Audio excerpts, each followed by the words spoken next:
cannot sit at home. Thank you so much for joining me. This video is insanely exciting for me because this video is dedicated to our weekend in Havana.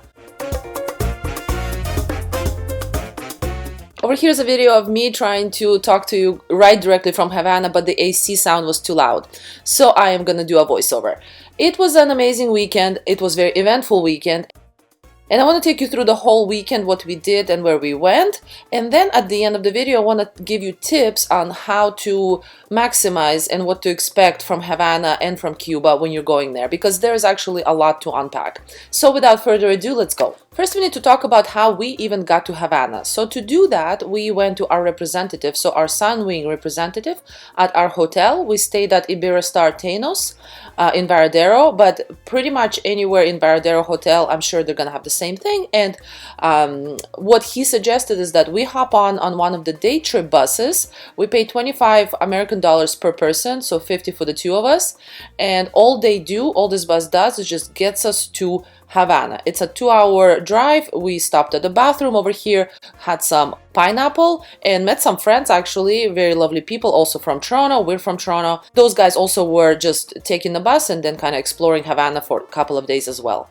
And we got dropped off, and over here we're just already, free to go. And this is our first look at Havana. So I have been before about 20 years ago, and my memory is actually quite different. Right now I see Havana as more modern, more cleaner from what I remember. And right away we saw this cool parade, which was so much fun.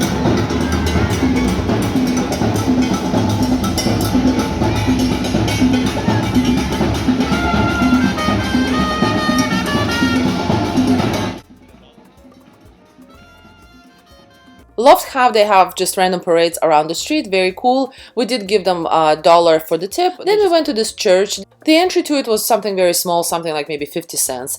And what was interesting about this church is that it's actually half of it is drawn over here. I'm showing you. It's just painted. And it also has a bit of a kind of atrium, and over here a little bit of like a museum elements. You get to check out their old, I think, crowns and things like that. Very interesting and really well priced. Here's one of the plazas. There are many plazas. We're in Old Havana right now, just simply exploring, and if you open the map, there's so many plazas, just kind of hop from one to the next.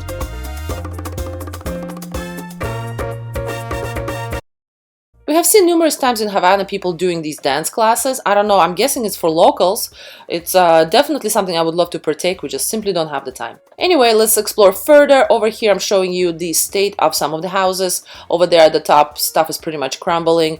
They do try to patch it up, but I think it's just simply the time and no maintenance from, I'm guessing, the government. I'm not really sure. But there's definitely lack of maintenance of the building. Lots of old cars, of course, old American cars, old Russian cars, very cool to see. Over here some birdies for sale, and we are heading right now to Capitolio, and here it is gorgeous.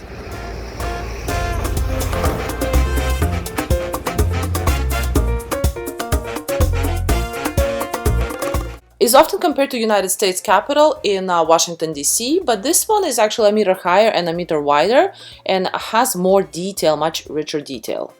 And here we're continuing walking along one of the main streets in Havana.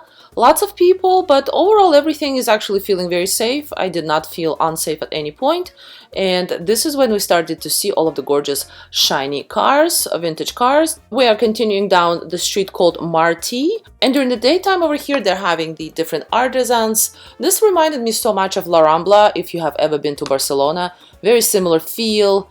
And really cool art, so make sure to check. And over here, there's a quick peek of the weird side of Havana. Over there, actually, in the fountain, there's a man. Now, he's not, like, he's alive. Everything is fine with him, but he periodically kind of goes in the water and gets out of the water. At first, we got scared. Is everything okay with him? But he was fine. He was just doing some weird stuff. Over here, I'm showing you La Florida. It is where Ernest Hemingway would have his mojitos. And then we went to the school art place, which is an art gallery of the artist Leo Del Fazaro. We didn't see the artist himself, but it was cool to check out the artist space. It was literally kind of like, yeah, being in an artist studio. And I actually got a print from these guys because I wanted to support them, and I really liked the print.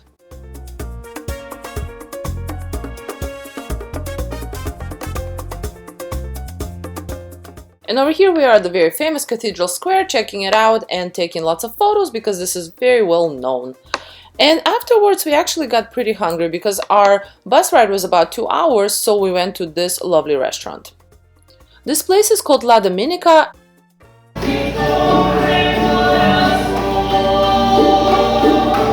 And we had ordered their Lagostin lunch for both of us actually, and it was exquisite. It was amazing. And I also got a mojito.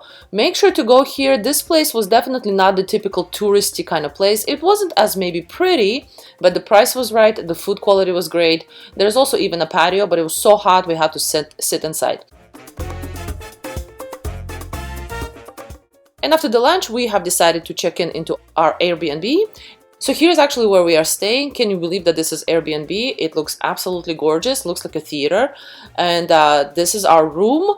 And just look at the height of the ceilings. The lady who was there, her name is Liliana, was amazing. I'm gonna leave the link to Airbnb post down below. The bathroom was very clean, everything was functional, and they even had water, which is a huge plus for Havana or Cuba, and they also had really well functioning AC. So here's me checking out this gorgeous, like, you know, walkway with the insanely tall doors, and we get to see our balcony view, which is lovely.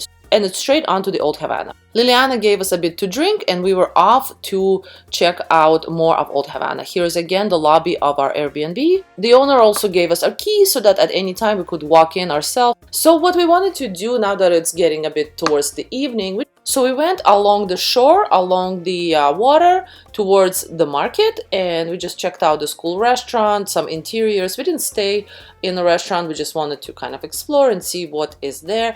We went to a store that sells appliances. I want to check out how much are the appliances, what do they have. They don't have a lot of options, but the prices are actually pretty much exactly like our prices over here in Toronto in Canada. So I don't know if this is for tourists or for locals. I'm guessing for tourists because this is old Havana. And here's the market. First thing we wanted to do was to get ice cream, and ironically this was the first ice cream stand we saw in Havana. I got Nutella ice cream and my boyfriend got pistachio. People who work at the markets will try to get you to buy anything and everything. You just have to be assertive. You have to say no thanks if you don't want to, and of course buy if you would like to. Continuing our exploration, heading, I think this was not the very touristy part, this was more real part of Cuba. Lots of graffiti, not very clean. At this point actually somebody threw crushed glass on us. It was not a lot, but my boyfriend had hat and I had to really shake my hair. It was not pleasant. And also watch out for them throwing water out. Usually they do look out if they throw water out of the windows. We haven't had any incidents, but I have heard people saying that.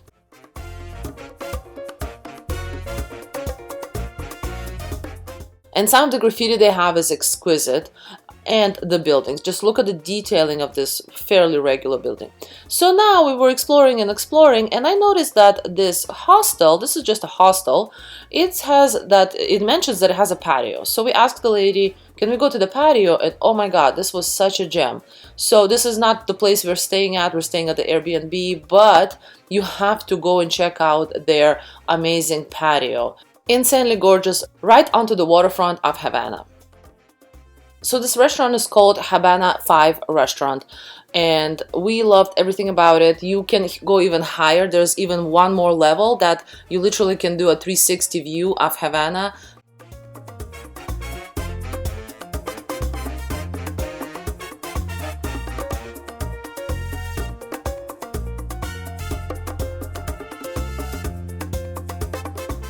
I got another mojito.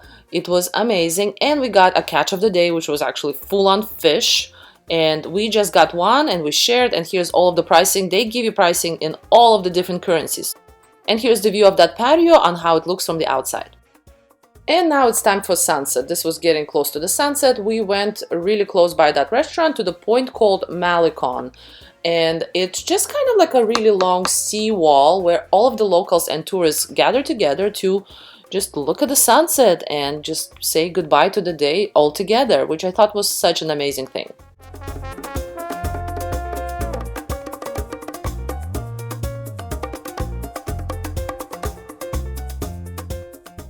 Gorgeous sunset, goodbye to the day, and definitely beautiful view. And afterwards what we did was just take the Cali 1, Cali Uno, that is just going along the shore, and just explore the Havana further.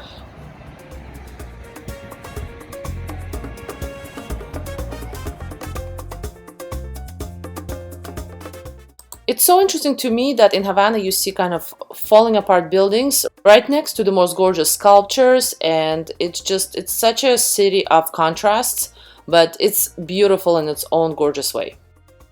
And over here we're exploring the night Havana. This is the same street that they had the artworks before. Right now it's turning into kind of like a promenade and people on rollerblades. It was very fun to check out.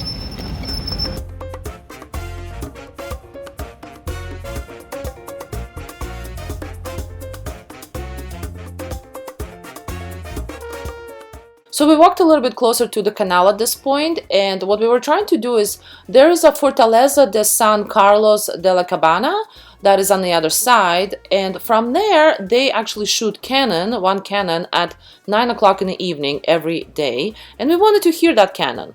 It's just a little cool way to end the day. And at that point we went to our Airbnb, and we were so tired from all the explorations that we pretty much passed out. It was a really good night. The AC was very cold, so highly recommend Liliana. It was an amazing, very central location.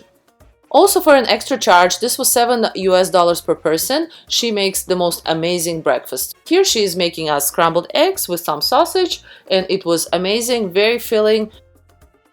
And here's us out and about, different bikes roaming the streets. We see the bikes that are kind of marked on a bike. I'm guessing for the locals, very cool. We stopped over at this bank that looks absolutely ridiculous. Which Canadian banks looked anything like this? Beautiful. Here we are trying to figure out which car to take for our car ride, vintage car ride. So these ones right by the Capitolio, these guys are beautiful. Most of them are pink, which I found surprising, but definitely really beautiful. And they of course started coming to us and talking to us, you know, for the price of this and price of that. You really need to bargain with these guys. They will tell you one price, you need to really lower it down, because they will definitely go lower. We wanted to explore more, see what other options, and we found these guys that were kind of further along the street.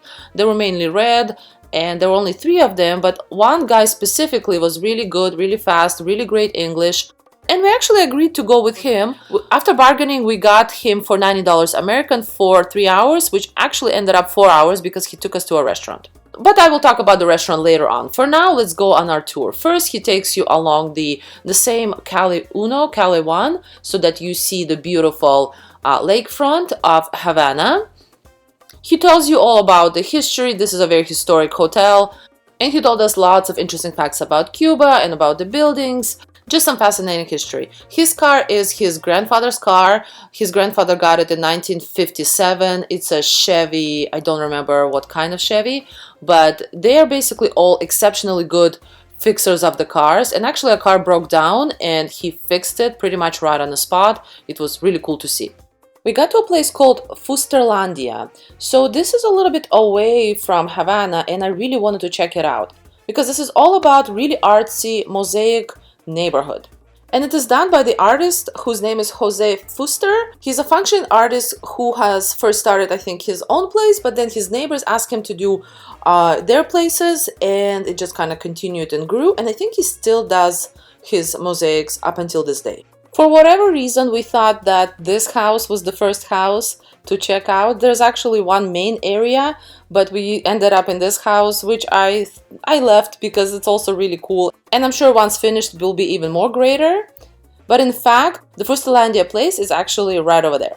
When we walked in, a man came up to us. He said that the entry is actually not free because we thought that it was, but there's a little box and you put the money. I think the entry is something like $2 or even less. And you walk in and he actually turns on TV for you, whatever language you like, and it tells you the history about this place, which was really cool. And there you're off to go to explore the place. I would say there's about 2 or 3 levels. So with each level you get to see different mosaics, they even have a little bit of a market where you can buy something. The idea of these mosaics, they were inspired by, and in my opinion look so much like Barcelona, Gaudi's art. That was part of why I really wanted to check it out, and honestly did not disappoint. It's absolutely ridiculous, the amount of mosaic, the amount of work. I highly recommend it. Even if you're not into that particular style, you need to check it out. It's gorgeous.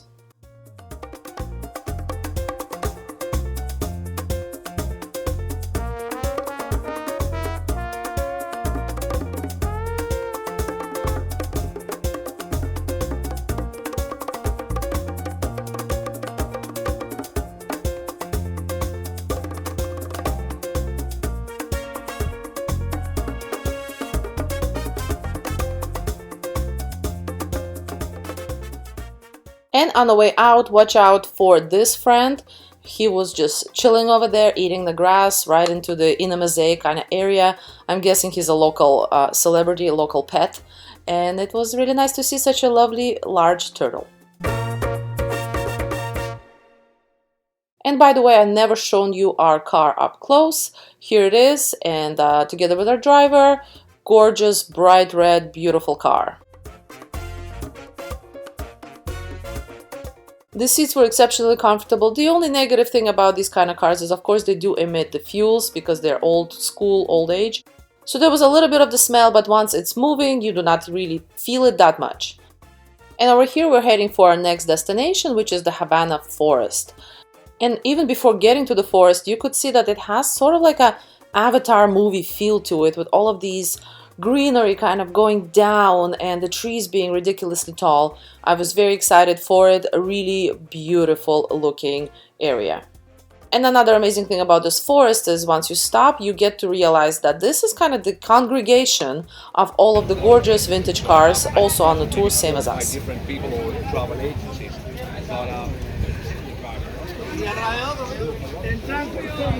That way, don't have left or right. But before I go into the cars, let me quickly talk about the actual forest, because we got to explore it for about 20 minutes. Now, overall the forest is gorgeous. It really is. You need to see it, you need to take pictures with it. But the problem with the forest is that it is extremely dirty when you look down. There are things, there's garbage, there's just everything, so it's pretty nasty. But all in all, it's still definitely a very gorgeous, notable experience to have. There is definitely something about these cars, for me and I think for anybody, just the love that goes into maintaining, restoring, painting. It's absolutely amazing. Love seeing them and love taking pictures with these beautiful cars. Here we're heading for the Revolution Square, which is called Plaza della Revolution. I'm sure I'm not saying it right, but I'm trying. So it is extremely famous. You need to go here. Again, tons of vintage cars, tons of tourists, but it's the largest plaza in Cuba, and you definitely have a lot of space. You get to walk around, take pictures of it with that wall of Che Guevara and the monument. Beautiful, beautiful place.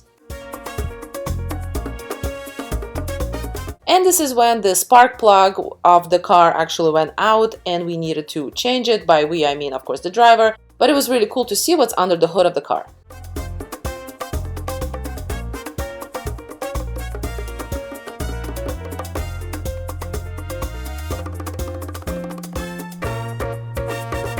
And over here we're heading back somewhat to where we started, back to Havana.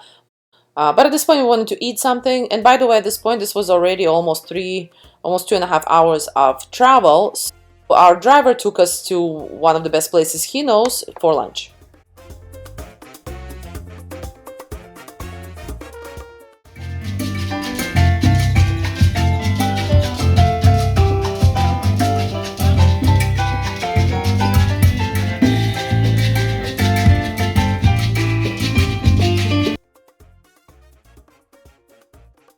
We ordered surf and turf, which was more than enough for 2 people. They suggested it for 2 people. It was excellent food. I definitely, hands down, amazing restaurant.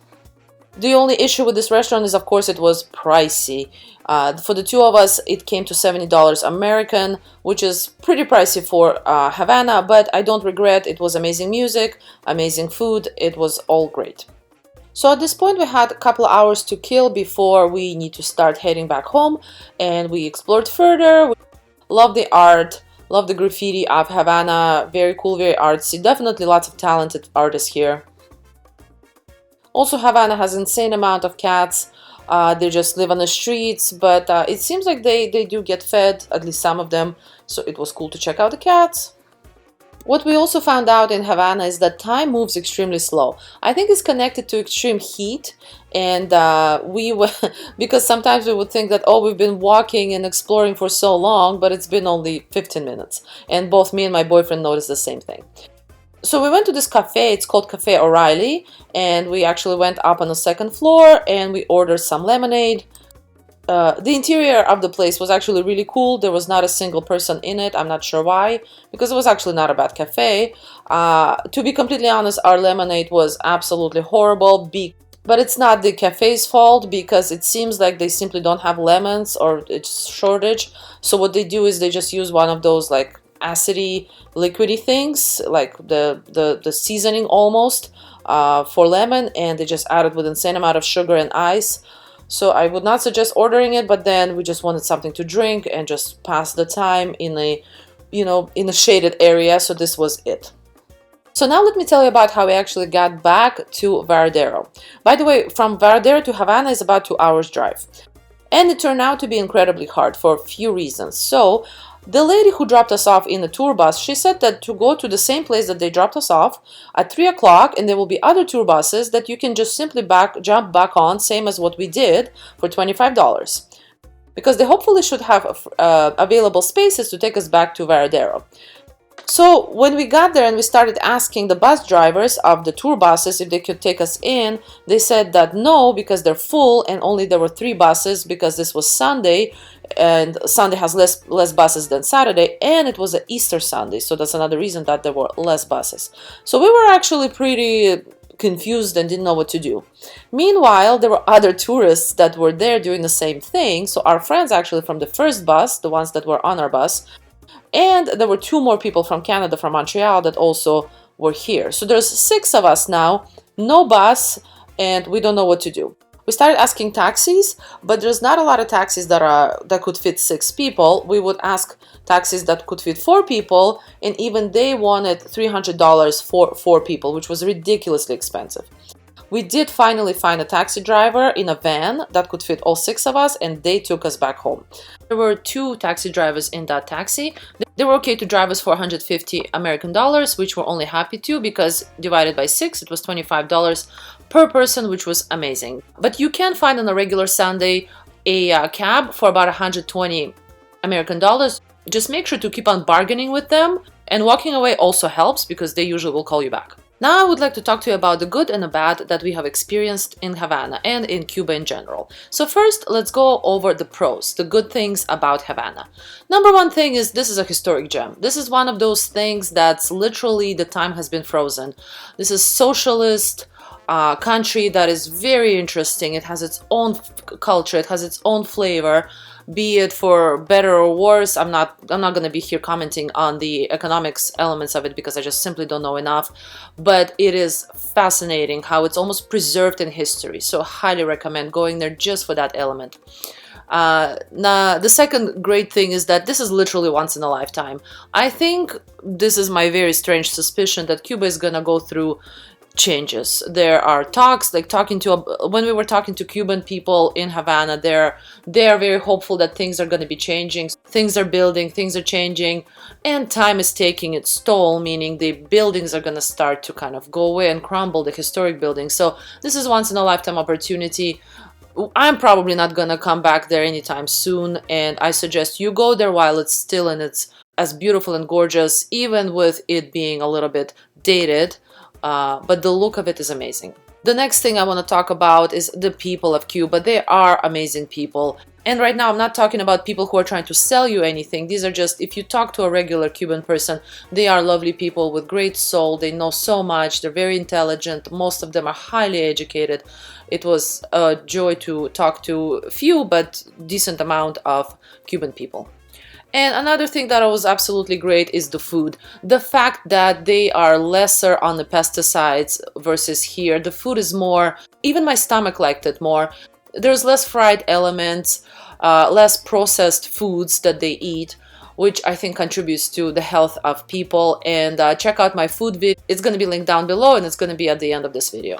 But now let's talk about the cons, the not so good things about the Cuba and Havana in particular. So number one are the worst toilets. I have traveled over about 40 countries, and no country has as horrible toilets as Cuba. 99% of Havana toilets didn't flush, they didn't have a seat.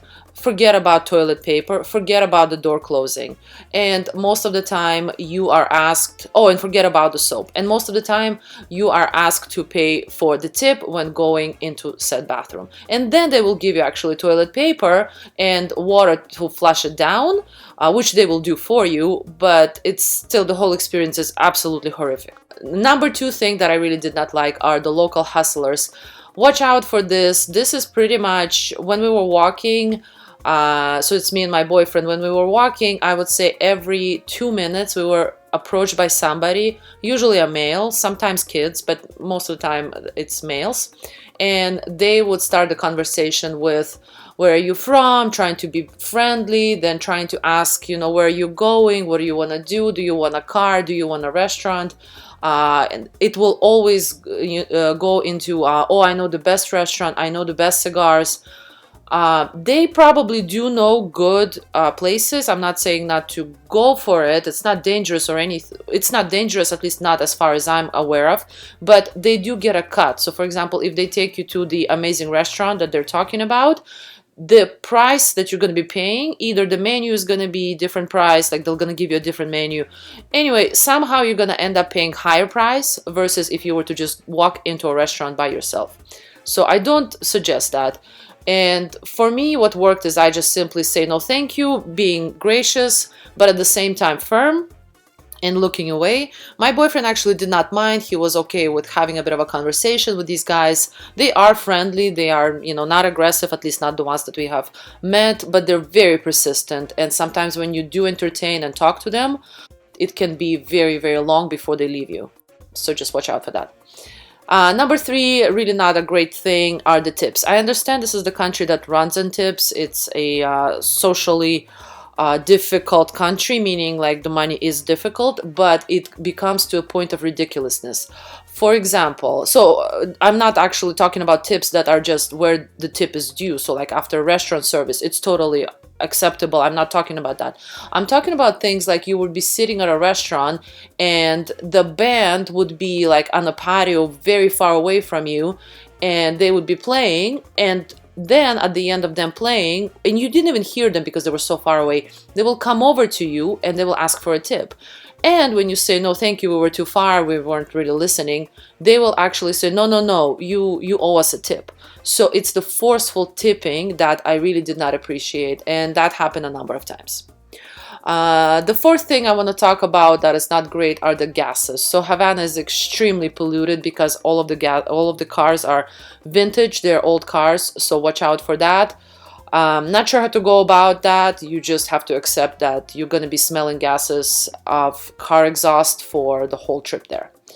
And the last thing I want to talk about is the exchange rate, money. So when it comes to Cuba, I found it interesting is that it's best if you have American dollars because those are, it seems, the king. It's the number one currency. Whenever they tell you this is going to be in this much money, it's going to be in the US money. For example, the car that we rented, the vintage car that we rented, we have talked about with the guy, we bargained, and he agreed on the 90 American dollars. And this was my fault. I realized that I actually didn't have 90 American dollars, but I knew I had money. I didn't know how much of each currency. So I had plenty of Canadian dollars. So when I went to him, hey, listen, I'm sorry, I have Canadian dollars. Can you switch that $90 in Canadian so I can pay you? What he did is he was like, oh, you know, this and this. We were talking about American dollars. So when he did the calculations, he said it's 140 Canadian dollars, which by no means is true. At that rate, we actually went home and checked. It was 90 American dollars was about 117 Canadian dollars, so he definitely overcharged us. I was okay with that because he did a good job and that was part of his tip, so I didn't give him extra tip because I knew he kind of calculated that in. So just watch out for that. It didn't feel good. I knew that that's not the case, that, you know, $90 American is not 140 Canadian, but nonetheless, if you're aware, It's great. So I think this is all I gotta say about Havana. I think it's still an amazing once-in-a-lifetime experience. So also make sure to check out the video about the food at the resorts, and also I have a video about Varadero and what to do in Varadero, Cuba. And I will see you next time in my videos. Thank you so much for watching. Bye.